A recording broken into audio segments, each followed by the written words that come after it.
What up, y'all? This is your boy, Mr. Downtown Ray Melo, and you're listening to the Entertainment Report on iHeartRadio for Friday, July 17, 2015, delivering some major stories and trends going on in the world of entertainment and beyond. You can follow the show on Facebook or on Twitter, facebook.com/The Entertainment Report with Ray Melo, that's RAYMELO, or on Twitter at The Enter Report. You can listen to the show anytime you want on iHeartRadio. Just go to iHeart.com, search for The Entertainment Report, and it'll take you to the page. The Television Academy announced nominees for the 2015 Primetime Emmy Awards on Thursday morning, and the show honored were a mix of familiar faces like Game of Thrones, Mad Men, House of Cards, and a new addition, Transparent. Unlike in years past, the ramped up for the kudos kicked off at the forgiving hour of 8:30 a.m. Pacific time, not 5:30 a.m., with Orange is the New Black star and Emmy winner Uzo Aduba, and So You Think You Could Dance host Kat Deely on hand to announce the contenders in the biggest categories. Several more changes hit the Emmys this year, most notably the default categorization of comedies as half hours and dramas as hour-longs. The move, in acknowledgement of the surging volume of eligible nominees, also prompted the Academy to open up the main drama and comedy races to 7 nominees. The new labeling ruffled a few feathers. Netflix was notably denied in its petition to put hour-long Orange is the New Black in the comedy race, but that didn't hurt the show. It made a strong move in the new category, joining House of Cards with the Best Series nomination. This year's 67th annual Kudos will air live on September 20th. The Fox telecast is being hosted by Brooklyn Nine-Nine star Andy Samberg, again taping at the Microsoft Theater in downtown Los Angeles. Many of the nominees, most notably those in guest actor and actress races, will be honored in the week prior at the September 12th Creative Arts Emmys celebration. The nominees for comedy series includes Louie, Modern Family, Parks and Recreation, Silicon Valley, Transparent, Unbreakable Kimmy Schmidt, and Veep. For drama series, nominees include Better Call Saul, Downton Abbey, Game of Thrones, Homeland, House of Cards, Mad Men, and Orange is the New Black. For limited series, the nominees include American Crime, American Horror Story Freak Show, Olive Kitteridge, The Honorable Woman, and Wolf Hall. For lead actor in a drama series, the nominees include Kyle Chandler for Bloodline, Jeff Daniels for Newsroom, John Hamm, Mad Men, Bob Odenkirk for Better Call Saul, Levi Shriver for Ray Donovan, and Kevin Spacey for House of Cards. For lead actress in a drama series, the nominees include Claire Danes for Homeland, Viola Davis for How to Get Away with Murder, Taraji P. Henson for Empire, Tatiana Maslany for Orphan Black, Elizabeth Moss for Mad Men, and Robin Wright for House of Cards. Lead actor in a limited series or movie, Adrian Brody for Houdini, Ricky Gervais for Derek, Timothy Hutton for American Crime, Richard Jennings for Olive Kitteridge, David Oyelowo for Nightingale, and Mark Rylance for Wolf Hall. Lead actress in a limited series or movie, the nominees include Maggie Gyllenhaal for The Honorable Woman, Felicity Huffman for American Crime, Jessica Lange, American Horror Story Freak Show, Queen Latifah Bessie, Frances McDormand, Olive Kitteridge, Emma Thompson for Sweeney Todd. Lead actor in a comedy series, that means include Anthony Anderson for Blackish, Louis C.K. for Louie, Don Cheadle, House of Lies, Will Forte, The Last Man on Earth, Matt LeBlanc, Episodes, William H. Macy, Shameless, and Jeffrey Tambor for Transparent. Lead actress in a comedy series, nominees include Edie Falco for Nurse Jackie, Lisa Kudrow for The Comeback, Julia Louis-Dreyfus for Veep, Amy Poehler for Park and Recreations, Amy Schumer for Inside Amy Schumer, and Lily Tomlin for Grace and Frankie. Lead supporting actor in a drama series, nominees include Jonathan Banks for Better Call Saul, Ben Mendelsohn for Bloodline, Jim Carrey for Downton Abbey, Peter Dinklage for Game of Thrones, Alan Cumming for The Good Wife, and Michael Kelly for House of Cards. Supporting actress in the drama series, nominees include Joanne Frograd for Downton Abbey, Lena Headey for Game of Thrones, Emilia Clarke for Game of Thrones, Christina Baranski for The Good Wife, Christina Hendricks for Mad Men, and Uzo Aduba for Orange is the New Black. Supporting actor in a comedy series, the nominees include Andre Braugher for Brooklyn Nine-Nine, Adam Driver for Girls, Keegan-Michael Key, Key and Peele, Ty Burrell, Modern Family, Titus Burgess for Unbreakable Kimmy Schmidt, and Tony Hale for Veep. Best supporting actress in the comedy series, nominees includes Maya Bilak for The Big Bang Theory, Niecy Nash for Getting On, Julie Bowen for Modern Family, Allison Janney for Mom, Kate McKinnon for Saturday Night Live, Gabby Hoffman for Transparent, Jane Krakowski for Unbreakable Kimmy Schmidt, and Anna Chumsley for Veep. Supporting actor in a limited series or movie, Richard Cabral for American Crime, Dennis O'Hare for American Horror Story Freak Show, Finn Ridrock for American Horror Story Freak Show, Michael Kenneth Williams for Bessie, Bill Murray for Olive Kitteridge, and Damian Lewis for Wolf Hall. And supporting actors in a limited series or movie, the nominees include Regina King for American Crime, Sarah Paulson for American Horror Story Freak Show, Angela Bassett for American Horror Freak Show, Kathy Bates for American Horror Freak Show, Monique, Bessie, and Zoe Kazan for Olive Kitteridge. Empire's outspoken co-creator Lee Daniels took to social media Thursday after his hit Fox series was largely shut out of the 2015 Primetime Emmy Awards nomination. Star Taraji P. Henson was nominated for Best Lead Actress in a Drama Series, but star Terrence Howard failed to earn a nod for Best Lead Actor. And more shockingly, the hip-hop drama failed to make the cut for Best Drama after its phenomenal freshman run. After first congratulating his leading lady on his recognition, Daniels and star Juicy Smollett filmed a video for Instagram in which Smollett instructed his boss to be, quote, be nice. Daniels clearly jokingly did not heed his advice. Empire is currently shooting Season 2 in Chicago. The series returns Wednesday, September 23rd at 9 p.m. on Fox. Disney and Marvel's Ant-Man star Paul Rudd marks its way to $6.4 million, while Trainwreck scored $1.8 million Thursday night at the box office. It's a decent start for the big superhero movie starring the little hero, but doesn't touch the Thursday night numbers for last year's Marvel film. Guardians of the Galaxy, another comedic film and gamble on new characters, started off with a huge $11.2 million on Thursday night in August 2014. It was the biggest pre-opening tally of the year, taking the title from Marvel's Captain America: The Winter Soldier, which had opened in April with a late-night total of $10.2 million. Ant-Man's $6.4 million take is compared to Thor's The Dark World's $7.1 million opening in 2013. The film went on to earn $85.7 million in its domestic debut, and Minions' $6.2 million opening night tallied on its way to a $115.8 million total. Directed by Peyton Reed, Ant-Man stars Rudd as the con man Scott Lang, who, armed with a super suit with the ability to shrink in scales but increase in strength, attempts to pull off a heist that will save the world. The comedic superhero film, which also stars Michael Douglas and Corey Stoll, is opened in 3,856 theaters this weekend and is largely to earn in the $60 million to $65 million range domestically. Schumer both stars in penned Universal's Trainwreck. The R-rated comedy is the fifth film directed by Judd Apatow, and the first he didn't also write. The film began rolling out at 8 p.m. Thursday night and will hit 3,157 theaters this weekend. It is likely to open in the high teens. More bullish box office observers believe it will cross the 20 million mark. Not bad for a beginning for a film that cost $35 million to make. The story centers on Schumer's character, a commitment-phobic career woman who doesn't believe in monogamy, who may have to face her fears when she meets a good guy. Bill Hader and LeBron James also star in the movie. Fox has released the first teaser trailer to Alejandro González Iñárritu's The Revenant, and it shows off Leonardo DiCaprio's epic action scenes and survival strategies. Also co-starring Tom Hardy, Domhnall Gleeson, and Will Poulter.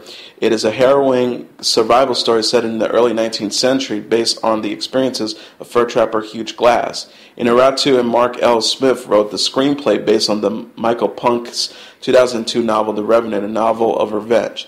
The Revenant hits theaters December 25th. Michael Cera has inked a deal to voice star as Robin, Batman's partner in crime fighting in Lego's Batman, Warner Bros. Spinoff of the Lego Movie. The film reunites much of the behind-the-brick talents from Lego Movie and features Will Arnett returning as the voice of the Dark Knight. Dan Lin, Roy Lee, Phil Lord, and Christopher Miller, the custodians of the Lego Screen brand, are producing. Chris McKay, the animation supervisor on Lego Movie, is directing. The script was written by author-screenwriter Seth Grahame-Smith. Cera additionally has acquired the film rights to Masters of Atlantis, the novel by Charles Portis, the author who also wrote True Grit. Cera aims to write the adaptation as not only an acting vehicle but a directing project as well. The humorous Atlantis, published in 1985, is set in the first half of the 20th century and tells of a young man who becomes entangled in a quasi-religious cult centered on the lost city of Atlantis named the Gomnan Society. Up next for Cera is a voice starring role in Sausage Party, Seth Rogen's animation ensemble Ensemble to open August 16. Cera is also writing and starring in Netflix's revival of Arrested Development. Andy Muschietti, the director behind the surprise horror hit Mama, is in negotiations to direct It, New Line's adaptation of the Stephen King's classic. Cary Fukunaga was on board to direct the two-part adaptation and helped develop the project for years before parting ways over vision and budget over Memorial Day weekend. But the project is a priority for New Line, and producers Dan Lin, Roy Lee, Seth Graham-Smith, and David Katzenberg, who hit the trail for a filmmaker without missing a beat. It was to have started shooting in late June, and a new start date remains unclear. Upon closing of Muschietti's deal, New Line will begin a search for a new writer to tailor a script to Muschietti's vision. The plan is to adapt to still take place over two parts. Also unclear at the stage is the involvement of Will Poulter, the actor who was to play an evil entity who commonly takes the form of a clown named Pennywise and torments children in a small Maine town. The actor is no longer officially attached but could possibly return depending on scheduling and other factors. Muschietti's sister and writing partner, Barbara Muschietti, will come aboard the project as a producer.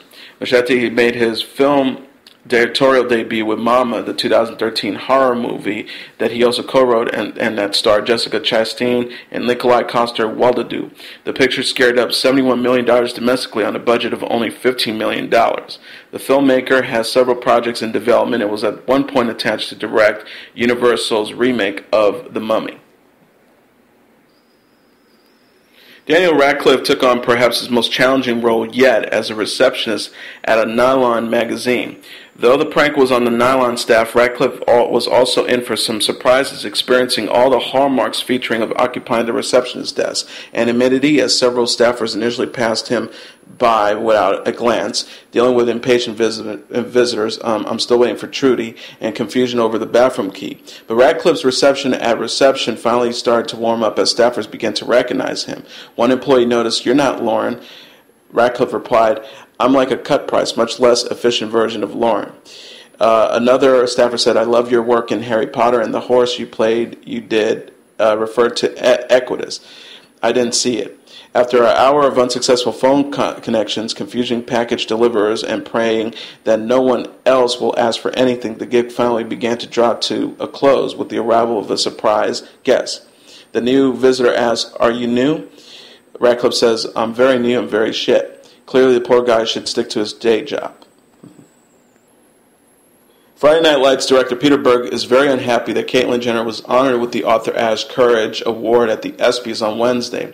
Berg shared a meme on his Instagram that many Jenner fans have called transphobic. He wrote, "One man traded 2 legs for the freedom of the other to trade 2 balls for 2 boobs," read the meme. Guess which man made the cover of Vanity Fair, was praised for his courage by President Obama, and is to be honored with the Arthur Ashe Courage Award by ESPN. The man in the photo next to Jenner is U.S. Army veteran Gregory D. Gatson, who appeared in Berg's Battleship. He is an actor and motivational speaker who lost his legs to a roadside bomb in Baghdad in 2007.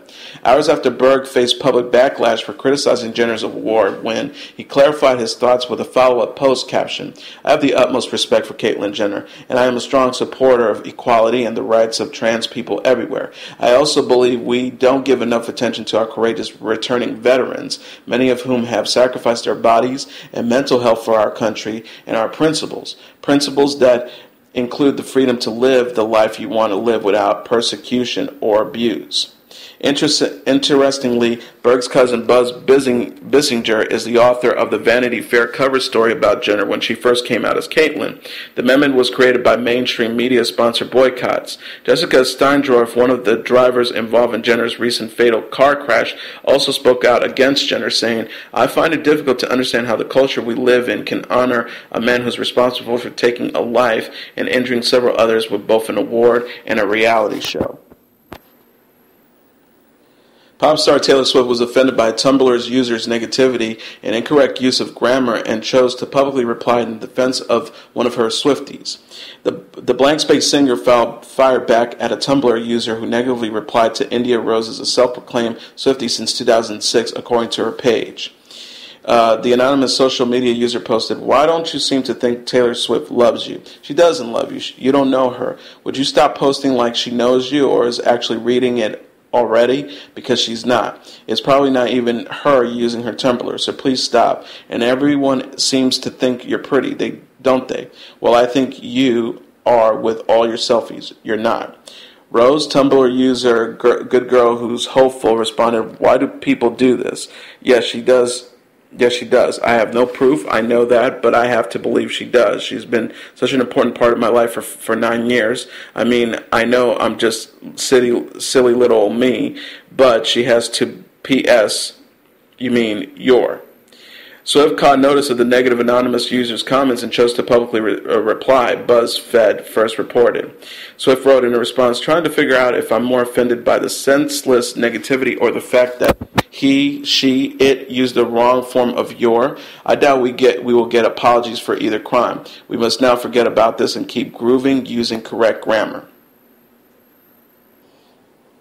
Lil Wayne's most recent album, FWA, Free Weezy album, began its life as a Tidal exclusive, and it looks like that decision may prove to be a costly one. Cash Money, which, despite a lawsuit earlier this year, is still Wayne's label, is suing Jay-Z's Tidal for streaming the album, calling it a, quote, desperate and illegal attempt to save their struggling streaming service in a lawsuit obtained by TMZ. Tidal claims Lil Wayne's contract with Cash Money is not exclusive and that he signed off over the rights to the album to the streaming service. Cash Money states that Wayne does not have the power to license his music to anyone in the lawsuit, quoting his contract. Cash Money is also claiming damages, saying that the release of FWA to tepid reviews could impact future efforts to market his music. Cash Money executive Birdman was also just named in an indictment of Lil Wayne's tour bus shooter, along with rapper Young Thug. Billboard has reached out to Tidal for comment, but hasn't heard back at press time. Pop star Katy Perry may win an Emmy before she wins a Grammy. Perry was nominated for an Outstanding Short Format Live Action Entertainment Program Emmy on Thursday for her halftime Super Bowl performance for her halftime show performance at Super Bowl 49. The halftime show performed received positive reviews, and Perry's Left Shark backup dancers went viral for his hilarious moves. Perry was excited to hear the news when she found out she was nominated and tweeted her enthusiasm, calling out Left Shark in particular. She tweeted, woke up to my first Emmy nomination for the halftime show. V, proud of everyone involved, especially hashtag Left Shark. Although hashtag Left Shark memes and Twitter accounts teased the backup dancers' moves, Perry's choreographer said he nailed the halftime performance. R.J. Durrell told The Hollywood Reporter in February the Sharks were given two main objectives. One, perform Katie's trademark moves to the Teenage Dream chorus, which they both did perfectly, and two, to have loads of fun and bring to life these characters in a cartoon manner, giving them a Tweedledee Dum type persona. He also added, clearly this was portrayed with the overzealous shark on the right hitting precise dance moves, while the true left shark was playing up to the more goofy, fun-spirited sports fan mascot type who was just happy to be at the Super Bowl. And now let's look back at what happened on this day in entertainment history. On this date in 1955, Disneyland opens. Disneyland, Walt Disney's metropolis of nostalgia, fantasy, and futurism, opened on this day. The $17 million theme park was built over 160 acres of former orange groves in Anaheim, California, and soon brought in staggering profits. Today, Disneyland hosts more than 14 million visitors a year who spend close to $3 billion. In the early 1950s, Walt Disney began designing a huge amusement park to be built near Los Angeles. He intended Disneyland to have educational as well as amusement value to entertain adults and their children. Land was bought in the farming community of Anaheim, about 25 miles southeast of Los Angeles, and construction began in 1954. In the summer of 1955, special invitations were sent out to the opening of Disneyland on this date. Unfortunately, the pass was counterfeit, and thousands of uninvited people were admitted into Disneyland on opening day. The park was not ready for the public. Food and drink ran out. A woman's high heel shoe got stuck on the wet asphalt of Main Street, USA, and the Mark Twain steamboat nearly capsized from too many passengers. Disneyland soon recovered, however, and attractions such as the Castle, Mr. Toad's Wild Ride, Snow White's Adventures, Space Station X1, Jungle Cruise, Stagecoach drew countless children and their parents. Special events and the continual building of new state-of-the-art attractions encouraged them to visit again. In 1965, work began on an even bigger Disney theme park and resort near Orlando, Florida. Walt Disney died in 1966, and Walt Disney World was opened in his honor on October 1st, 1971. Epcot Center, Disney MGM Studios, and Animal Kingdom were later added to Walt Disney World, and it remains Florida's premier tourist attraction. In 1983, Disneyland Tokyo opened in Japan, and in 1992, Disneyland Paris, or Euro Disney, opened to a mixed reaction in Marne Valley. The newest Disneyland in Hong Kong opened its doors in September 2005.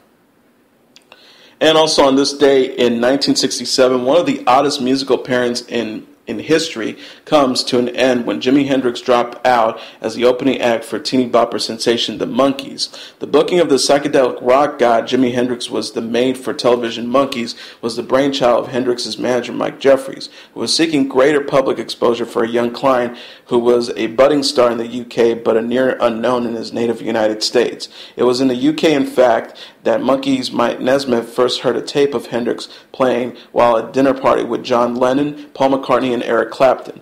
Nesmith and his fellow Monkey Peter Tork and Mickey Dolenz became instant Jimi Hendrix fans, and after witnessing his legendary performance at the Monterey Pop Festival in June 1967, they encouraged their own manager to invite the little-known but highly respected Jimi Hendrix Experience to join their upcoming U.S. tour.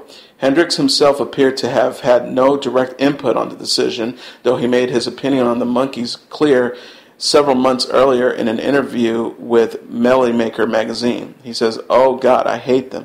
Dishwater. You can't knock anybody for making it, but people like the Monkees." Nevertheless, Hendrix joined the tour in progress in Jacksonville, Florida on July 8th. Predictably, the reception given to the now legendary rock icon by the young fans of the bubblegum Monkees was less than worshipful. As Mickey Dolenz later recalled, Jimmy would amble out onto the stage, fire up the amps, and break into Purple Haze, and the kids in the audience would instantly down him out with "We Want Davy." God, it was embarrassing. Jimi Hendrix managed to get through a total of only 7 dates with the Monkees, culminating his final show on July 17, 1967, which may have ended with Hendrix saluting the crowd with his middle finger. There was no truth to the widely circulated rumor that he'd been kicked off of the tour after protests by the Daughters of the American Revolution stated that his show was too erotic. And that is your entertainment report for Friday, July 17th, 2015. I'm your host, Mr. Downtown Ray Melo. I'll be back on Monday to deliver some of the major stories and trends going on in the world of entertainment and beyond. You can follow the show on Facebook or on Twitter, facebook.com/The Entertainment Report with Ray Melo. That's RAYMELO. Or on Twitter at The Enter Report. You can listen to this episode or any previous episodes of The Entertainment Report on iHeartRadio. Just go to iHeart.com, search for The Entertainment Report, and it'll take you to the page. Everyone, have a great weekend. Good night, and God bless you all.